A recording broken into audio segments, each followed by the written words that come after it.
I'm working on the building. It's a true foundation. I'm holding up the glass. I'm working on the building. It's a true foundation. I'm holding up the glass.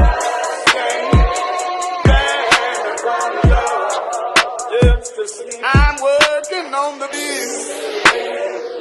It's a true foundation. I'm holding up the glass. Welcome to the Under Construction Podcast. Join us as we discuss various topics meant to stimulate growth, challenge current ways of thinking, motivate change, and overall self-improvement. Today we got the crew, my guy AJ, my cousin KJ, I'm T-Dub. This is part 2. We're continuing our conversation on exercising patience. So I think we were going to jump into the next component, which was how exercising patience can help to develop stronger relationships. When I was thinking about this, I was thinking how it's a skill that we can use to navigate difficult conversations with people, right? Not to rush into anger, to kind of be a little bit more gracious when it comes to understanding differences and using a little bit of empathy. What are your thoughts? I mean, you have to exercise patience with people. That's really what it boils down to. People think and learn at different speeds. They learn different ways. And if we want to preserve relationships, we have to give people grace. Because realistically, everybody's not you. Like, they're not going to take it the way you take it. They're not always going to hear it the way that you thought they would hear it or interpret it that way. They may not understand. My big thing, the Bible talks about to get an understanding in everything we do. Like, I want to get an understanding. And if I want to understand you and I want you to understand me, it's going to take some patience. Because, like, all right, what if we're looking at it from opposite sides of the spectrum? There's a number 6 on the ground. One of us is standing at the bottom of the 6, the other one's standing at the top. You see a 9, I see a 6. How am I going to ever convince you that this is a 6? You know what I'm saying? Like, unless there's, right, because if I stand on there, I see the same 9 that you see. Unless there's like a line, unless there's a line under it to say this is the bottom, like. Or we could go into cultural things, the big joker, the little joker in spades. Like, guaranteed. It's guaranteed for a reason. Oh, look, bro, it's the big one. Right. It's the actual big one, the colored one. But I think we have to get to a place where we can hear people out. Let me hear where you're coming from. Let me hear what you're trying to explain to me, and let me do my best to take a step back and absorb what you're trying to tell me. Because, like, some stuff may be hard for me to get. It may be hard for me to understand. Some stuff may just be your preference. Some stuff may just be my preference. Like, what can we boil it down to as the simplest form and then move forward from there? So, I mean, for me, I believe that in any relationship, you're actually going to need some trials. You're going to need some tests. You're going to need some things that define the relationship. And the relationship is not, although oftentimes relationships, friendships, any bonds are defined by the milestones, it's typically what's in between that builds up to said milestones. So that's the patience for me. Like, you know what I mean? Like, you're going to say, oh, you met your girlfriend this time, y'all got married this time. But everything in between is maybe she was ready before you. Maybe you were ready for the next step before her. Maybe you were ready to live with her before she was ready to live with you. Maybe she was ready for the ring before you were ready to propose. Like, everybody's navigating, coexisting, and sharing an experience, because everybody has their own individual experience that you take and interweave into your experience that you have shared with someone else. Sure. When you embark on a journey together, be it a business, be it a friendship, be it whatever. And I think when those things happen, that's when you actually learn how to incorporate the grace from last episode and incorporate your patience, because it's easy to say, you know what, maybe I don't have patience to wait for your timing to line up with my timing. And that's how things end up being like, okay, this friendship's over, this relationship's over. You know what I mean? Or whatever the case may be. Sure. On you, cuzzo. Yeah, that's a tough one. It reminds me of being equally yoked, Yes. right? Like being in the same space at the same time with the same desires. But oftentimes there's work that needs to happen in order to get there, Yes. right? Everyone's an individual, so I think that the patience is important in fostering a deep relationship with someone, right? You can't rush a deep relationship. You have to, like you said, the trials, the things that you go through lead to the depth of the relationship, right? Do you know that you can trust someone when they're not just going to be they're going to be a fair weather friend? Like when things get difficult, are they still there to stand by you? Right. Is there going to be a level of trust? Is there going to be a level of understanding? Everyone's got a past, you know what I mean? Right. My past and your past may be different. Will you take the time to understand what my past and why I think the way I think, or I've had the experiences that I've had experienced that have led me to the person that I've become? And if you're strong enough, if you're taking the time and you have enough patience and grace and mercy with someone, can you help them through that time, right? Some people met me in a dark time, right? Like when we reconnected, I was in a dark space, right? So the rhetoric and the conversations that we're having, you're like, yo, bro, like cuzzo, you just on some wild stuff right now. Like it can't be that bad, right? But in the space that we reconnected, I was dealing with some things, right? Yeah. But you gave me enough grace to be like, okay, this is who you say you are. This is who I am, right? There's got to be some middle ground. And as I continued to heal and I processed and went through what I needed to go through, you're like, okay, my guy, you know what I'm saying? Like that's not who you are at your core. Right. That was a product of the experiences that you had at that time to lead you to feel the way that you were feeling, right? Yeah. But if people don't take the time to have patience with you, you may be going through a season that is coming to an end, or it may be at the beginning of a season, right? But if no one is going to sow into you and no one's going to water you and no one's going to nurture you, how do you make it through that season? Yo, but that's what I think that caring be about. Like, even when you make a commitment in a friendship, you make a commitment in a relationship, you're making a commitment to saying you love a person enough or you care about a person enough to deal with the ebbs and flows, to deal with the change, to be able to like exercise your best version of patience for them while they're going through their process, because every day is not going to be perfect. You know what I mean? So it's like every day is always going to have some random curveball. You know what I mean? Like you don't know how, like you could meet a person that's never dealt with a heavy dose of death. And you don't know how they are when they grieve. They don't know how they are. Right. And then all of a sudden that completely could shatter your relationship with them. Right. Or are you really deeply committed to like finding things out? Are you committed to trying to help them get help them go to counseling? Like, are you really there, or are you just there for like the honeymoon part of it? I think a lot of times people need to know that everybody's story is worth listening to. Like everybody's story holds weight. Like, me and my stepbrothers, my stepbrother's probably one of my closest brothers. So when I first met him, I met him when I was 17. So when we met, because of the relationship, my stepfather is his father. So there was it was smooth at first. Like everything's cool because he was trying to get to know me. I was trying to get to know him. And then what happened was an incident occurred where some money was missing. So me and my friend go over to my brother's house. They're having a party. So me, my friend's there, my sister's there, my brother's there. We're having a good time. I'm in college, so I'm still smoking and stuff like that. So we're playing video games. I think we're playing 2K. So we're playing 2K. Me and my brother play first. I beat my brother. Me and my boy play. He beats me. He runs the table for the rest of the night. My brother slides off, goes into his room. He starts to smoke. I go with my brother. Me, my sister, my brother are in the room. We're telling jokes. We're having a great time. Then party ends. My friend comes up. We all leave. So I get a phone call, and my brother's like, "Yo, what's going on?" So I'm like, "All right, cool. What's up?" This, that, and the other. Yeah, we on the way. We just got back to the crib. Like, we dropped everybody off. He was like, "Oh yeah." He's like, "All right, cool." He was like, "I was just wondering, did you see any money?" And I was like, "No." was like, yeah. He was like, there was some money underneath the TV or something. It was like by the TV where we was playing video games at. So I was like, no, I didn't see any money. He was like, I don't think you took it. He's like, because y'all been in the house. Like, me and my sister have been in the house multiple times.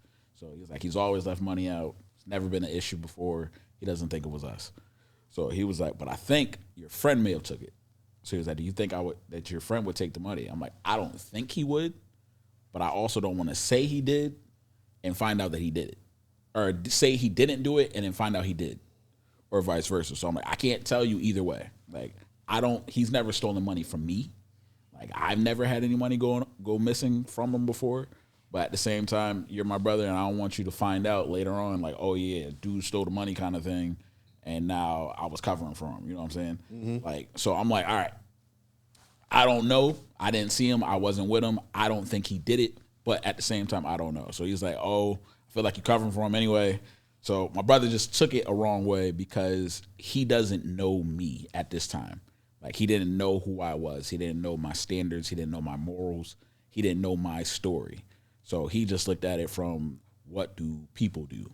Like, and some people are sly. Some people are sneaky. You know what I'm saying? Some people may be your family. Some people may be your friends. You know, you never really know. So I'm like, I didn't. I'm not with it. But at the same time, he felt some type of way. And I can't convince him that we didn't do it. Like, I don't know. I asked my boy if he did it. He said no. I told him he said no. Like, so basically we had a tough, I think it was a year, maybe a year and a half, where he just didn't speak to me. So cut ties because he's feeling like, oh, I'm in on it and stuff like that. And I understand.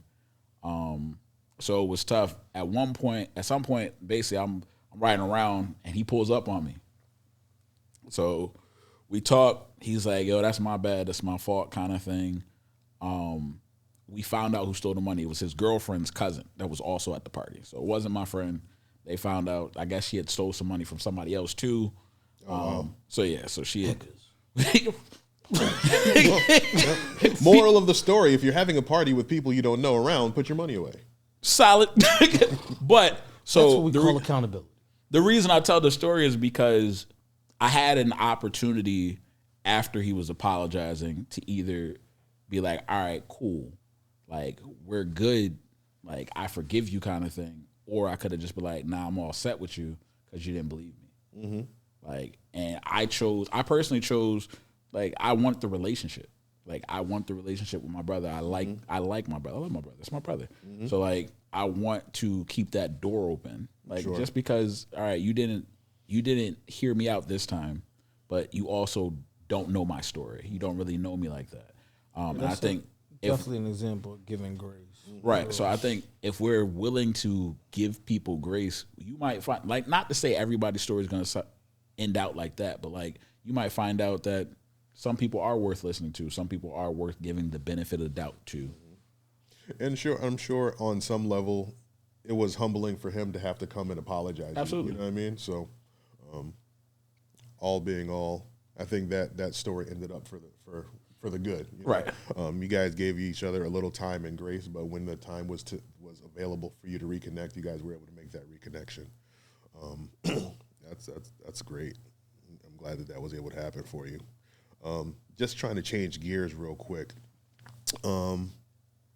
With the patience and having things not always happen in your timing, the word that the buzzword that comes up to me is surrender, right?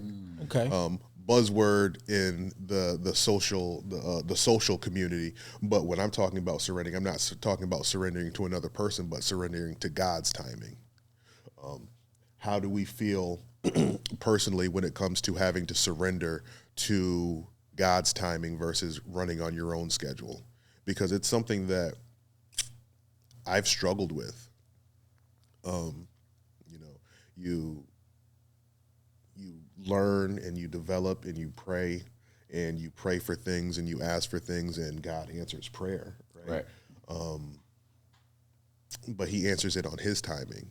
And there's something to be said for the ability to, especially as a man, surrender to the divine timing versus your own timing. So how do we feel about especially from the male space, being able to understand who and what God is and who he is and who we are in him, but being able to surrender to his timing. So surrendering is tough because surrendering feels like giving up. like we just gonna call a spade a spade. I consult the word. So the word says occupy till I come.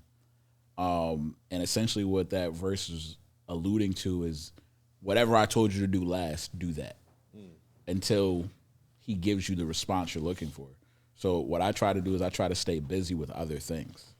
Like, because I don't like, to your point, on last episode, I like progress. I like seeing things moving. Slow movement is better than no movement in my book. Agreed. So like, as long as I can see something turning, I'm good. But like, if it's above me or if it's out of my reach, I can't necessarily keep my eye on it, kind of thing. Like, my grandmother used to say that to my parents that they couldn't go certain places because she couldn't see that far. So, But you're never going anyplace. right. So You're never going anyplace. So At all. But it's because if I can see, I can monitor, I can get close enough where I can intervene and stuff like that. There's certain things that are easier to kind of cope with if I can see the wheels turning. But like when you have to surrender, it means you no longer have that ability to grab hold. You'll no longer have that ability to kind of change course, kind of thing. See, I see that a little bit differently. I think that we can, right? Because God gives us the free will, but are we going to be obedient to what he's saying or what he's doing in our life? I think that's the difficult part, right? I think that's the difficult part of surrender, right? Because I think about Abraham, right? Abraham was married to Sarah, and God said he was going to give him a child. Yep. Abraham was 100 years old. Yes, he was. He's like, yo, when are you going to give me this child? You know what I mean? And Sarah was like, yo, I got an idea. We got all these servants. You know what I'm saying? Why don't you, you know what I'm saying? Right. Let her be a surrogate, right? Because she could have chosen to listen to God and be like, hey, God said that we're going to, but I'm old and you're old, and when's the time going to come? For sure. But she had the ability to say, hey, I'm going to provide you a surrogate so that we can have this child. Right. Which she did, right? Right. And at the time, that was completely okay. Right. But that's not what God asked them to do. Correct. God was desiring for them to surrender to his will and wait until he gave them that child, Right. which he did, right? Because they had Isaac, Yes. right? And Isaac had multiple descendants, you know what I mean? Like Yeah. many nations, they said, right? Like, Right. So God always answers and responds to his promises. Yes. But in the surrendering, we still have free will. So it's not that we can't do what we want to do. Right. It's will we be obedient and not take it into our own hands to give ourselves the outcome in the time frame that we want to do it in. Yeah. That's the difficult part of surrender, because I have the ability, right? I know that I can make this thing happen. Yeah. The desires of my heart are to make this thing happen. Yeah. The Right. surrendering. But the is surrendering of that mandatory. is to have the ability to do it, but to say that's not how he wants me to do it. So Okay. I'm going to continue to wait. So that's just my my different take on it. You know what I'm No, saying? I agree with that. So I agree. I looked at it a different way. So I looked at it like surrendering, like I look at it from I don't even know if it's surrender the way I'm looking at it, but I look at it from a means of you have no choice. So like I look at it, God tells us to get rest, right? So he tells us to rest. Even God rested. Like he created all things in the 6 days. The seventh day he rested. Sure. Right? Because he wants us to be rested. He wants us to be have the energy to do things. I look at it like from people that overwork themselves, right? Mm-hmm. You overwork yourself. And then what will happen a lot of times is your doctor might say, hey, you're doing a little too much. Somebody may say, hey, you're getting a little slow. Like, or somebody may allude to maybe you need to slow down. You know what I'm saying? And to your point, surrendering to that first warning, surrendering to maybe God is trying to tell me I'm doing too much. Mm-hmm. Maybe God is trying to basically get me to understand that I'm pushing myself too hard, right? But there's also the other aspect where God tells you and then to your point, you don't surrender. You keep going. You keep going. You keep going. And then what happens is a lot of times God sits you down. So now you have no choice but to surrender. Got you. And that's where I think I was going towards that way, but I don't think it's actually a surrender.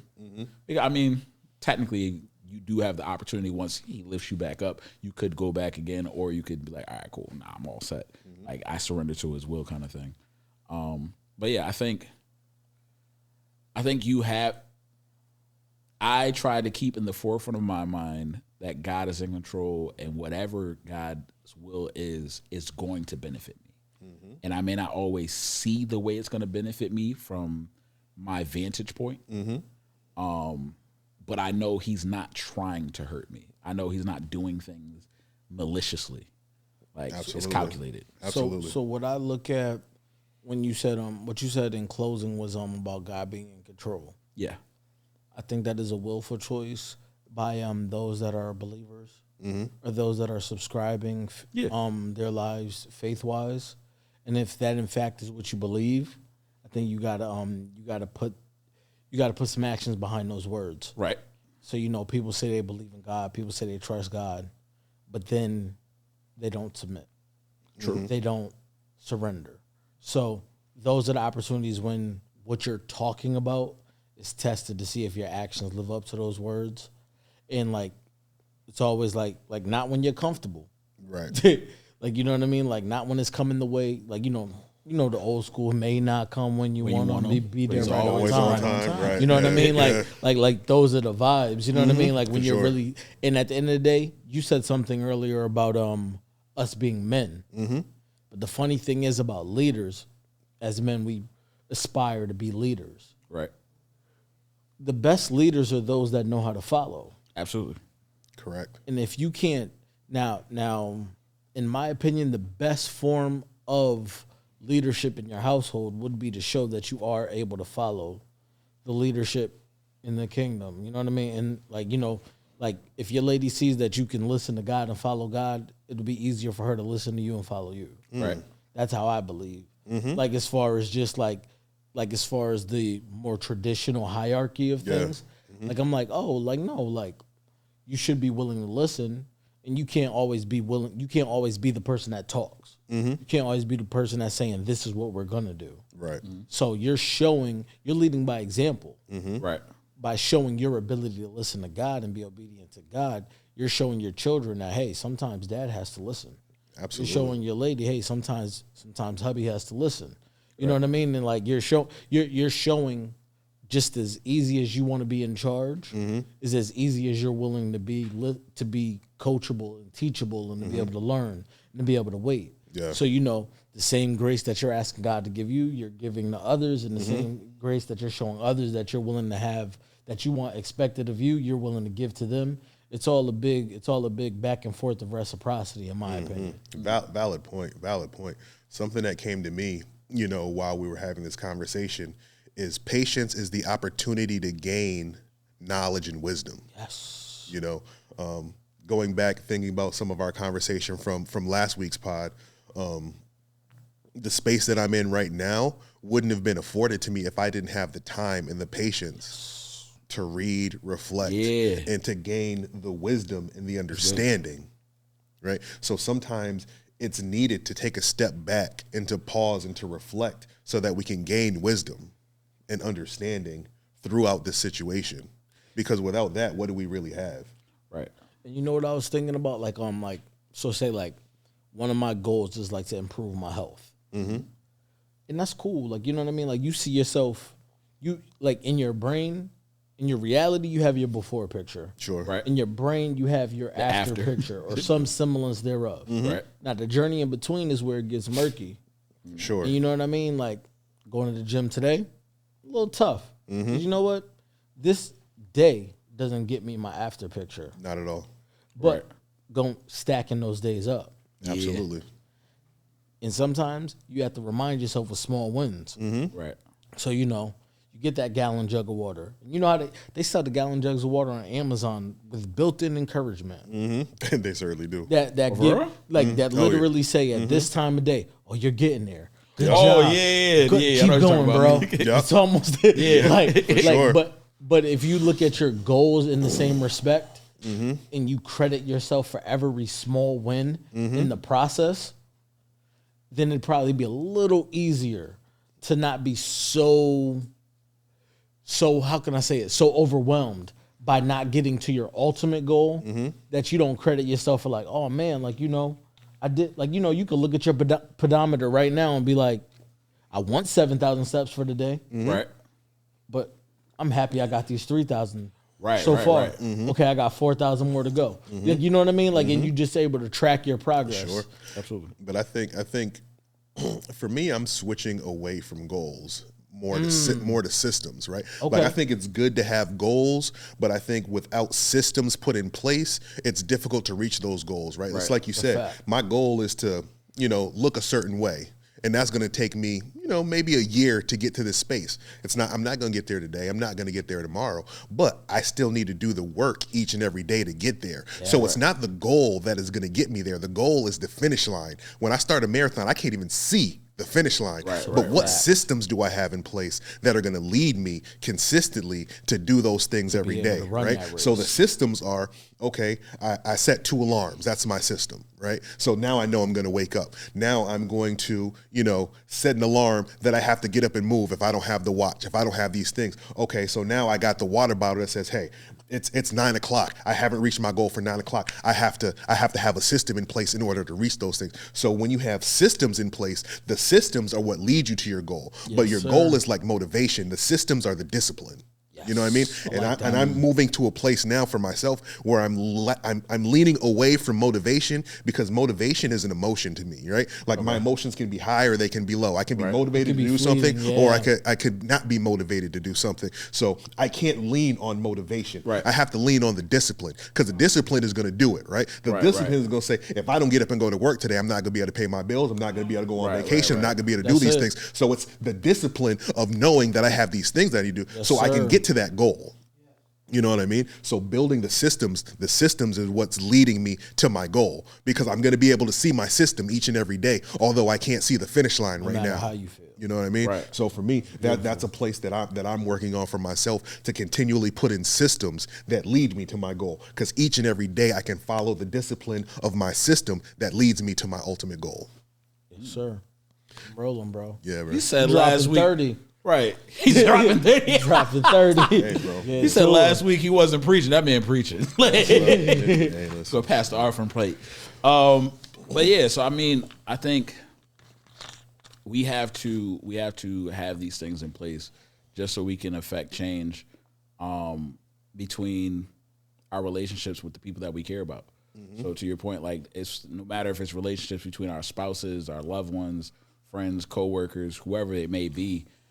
These are things these are systems that we should have in place to respect them as people, to respect their time, to respect our relationship, and to show that we have value in their relationship. So that's why we exercise that patience. That's why we give them that patience.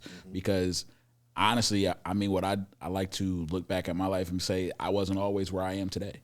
Like, there were times where I wasn't as patient as I should have been. There were times where I wasn't as forgiving as I should have been. There were times where I put more value in things than over people. And if we look at ourselves from the seasons that we've been through, it might be a little bit easier for us to see the seasons that other people are in. I like that. Yeah, that's dope.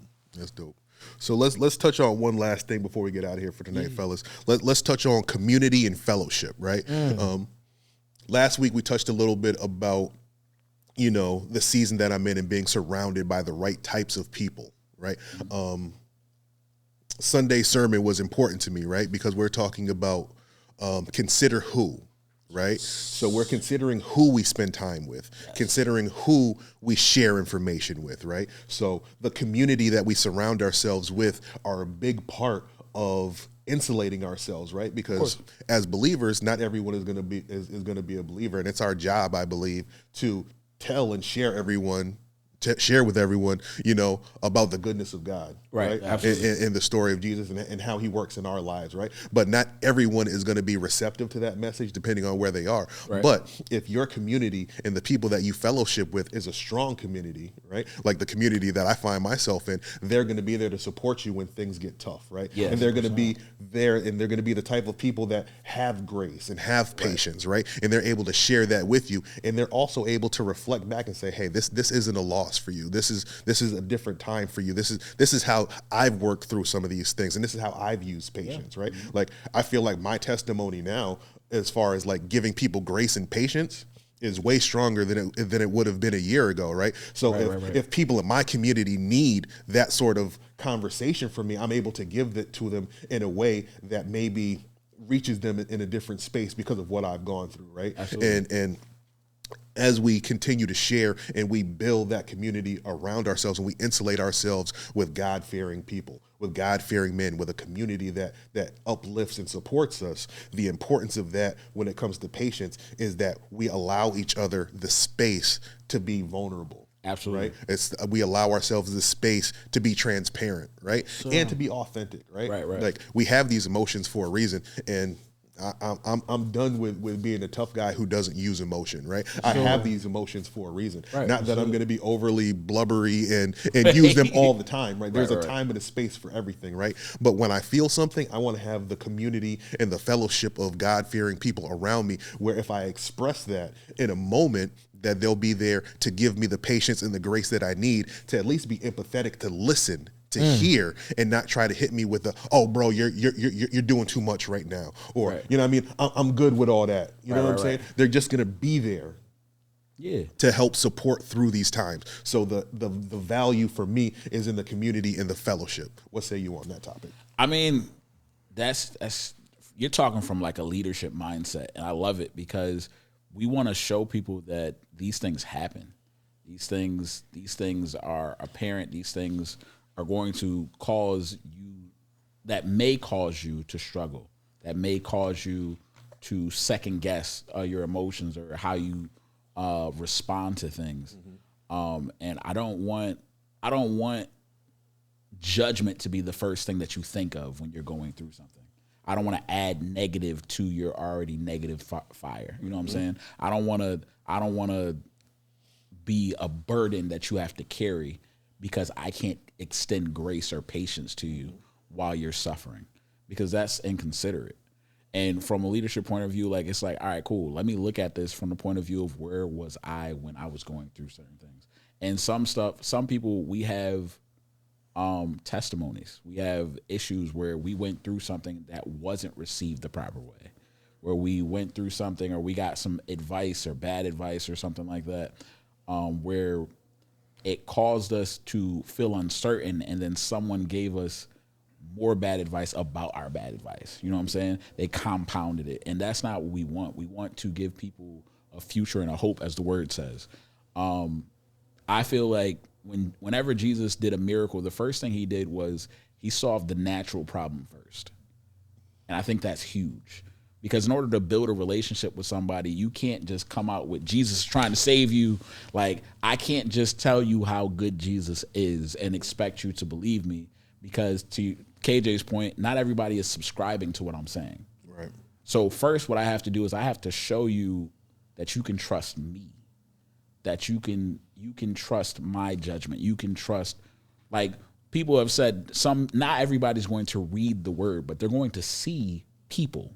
They're going to see the word through people. They're going to see the word lived out. The reason why Jesus was so important to us is because they didn't have the Bible back then. They had the Torah, but not everybody had access to it. You know what I'm saying? Like, it was seeing Jesus live out the scriptures that caused the Bible to be written, that caused them to share these testimonies of how good God could be if you allowed him to be. And that's what we have to do. We have to live it so people can see it and so people can trust it. And then after that, then you share what God can do for you, because God has done this in me first. Right. But I think when you like on the inverse, I didn't look at what you said about leadership. I looked at it from not the mentor but the mentee. Okay. So who do you seek to be around. The selection process of the people. Also Because when important. you said a year ago, oh man, take today's trials, but put them a year ago with the people a year ago. Dark place. It's met with judgment. You said the Right. word Yep. judgment. Judgment was something I thought of when you said that. I think when it's met with judgment, now that could be a gateway to depression. Yeah. Because now you don't feel like you have a trusted circle. Right. You don't feel like instead of being met with encouragement, Feel instead of isolated. being met, you feel like, okay, maybe I should keep these things to myself. And now that dark place has no light coming in. Whereas if you select the proper support system, mentorship, friend group, relationship, you know what I mean? Like some people have a relationship that doesn't pour into them. Yeah. You've picked this person out of the billions of people breathing on this earth, and they provide no light to your darkness. They don't provide that support. They don't provide that prayer. They don't provide that being there for you. But somehow that's the one person you picked to be faithful to. Right. So now you just shut off the whole world from an opportunity to bring light to your dark times, and you go into them, and they like. Pfft.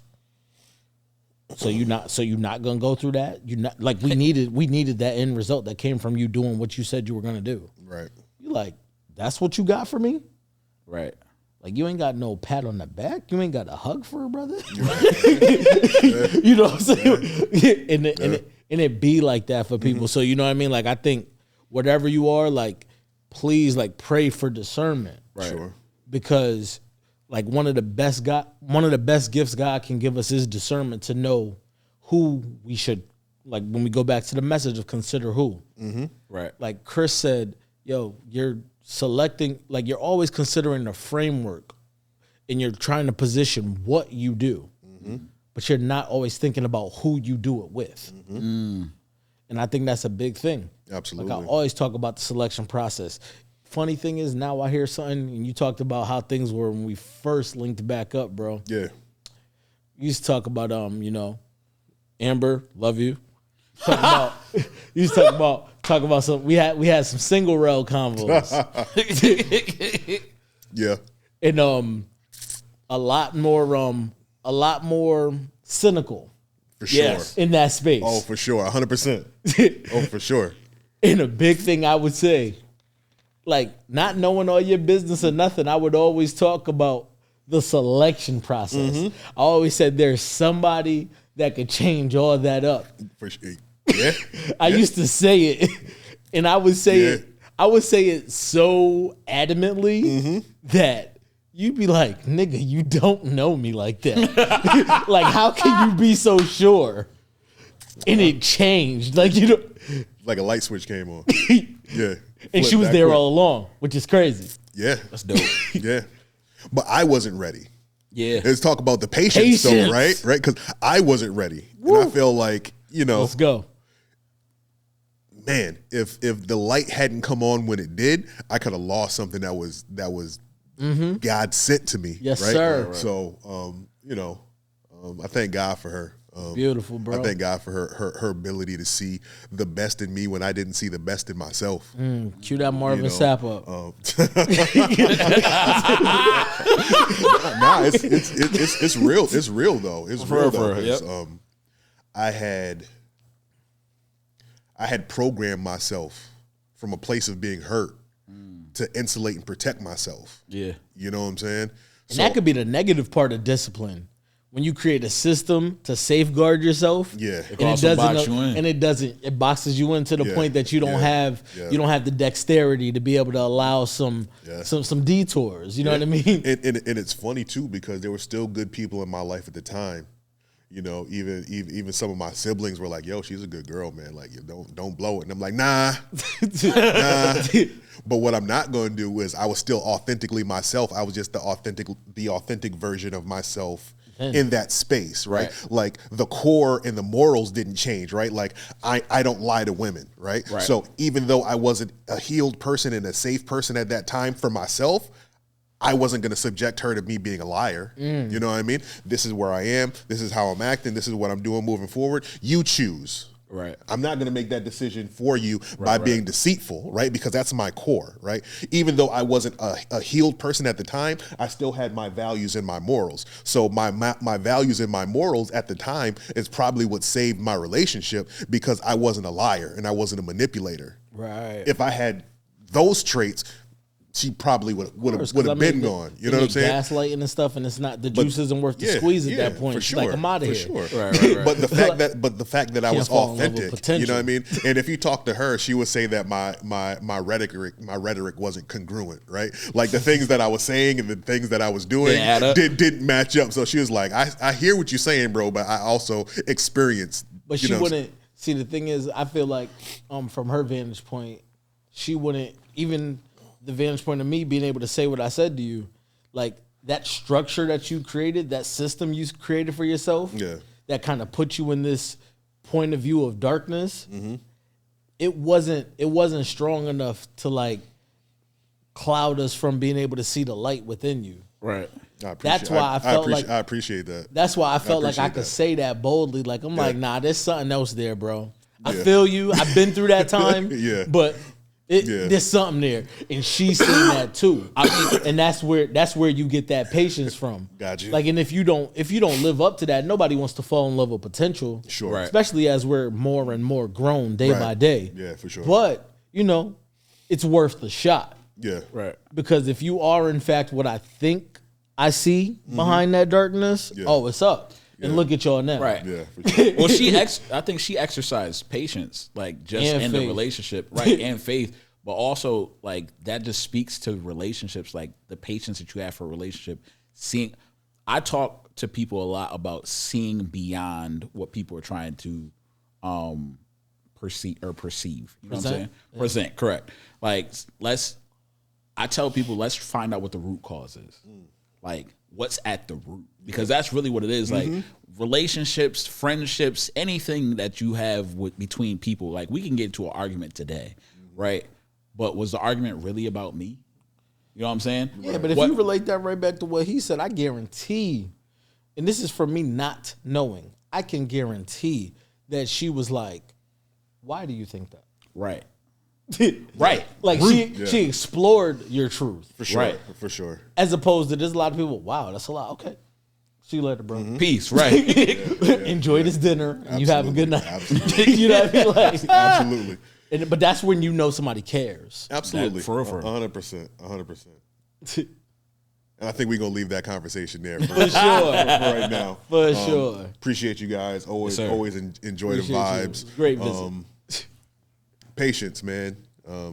Give it, use it, maximize it. It's a gift if you choose to utilize it properly. Yes. Take time, be reflective, ask yourself difficult questions, have difficult conversations with people that challenge thought-provoking conversations. It is worth it.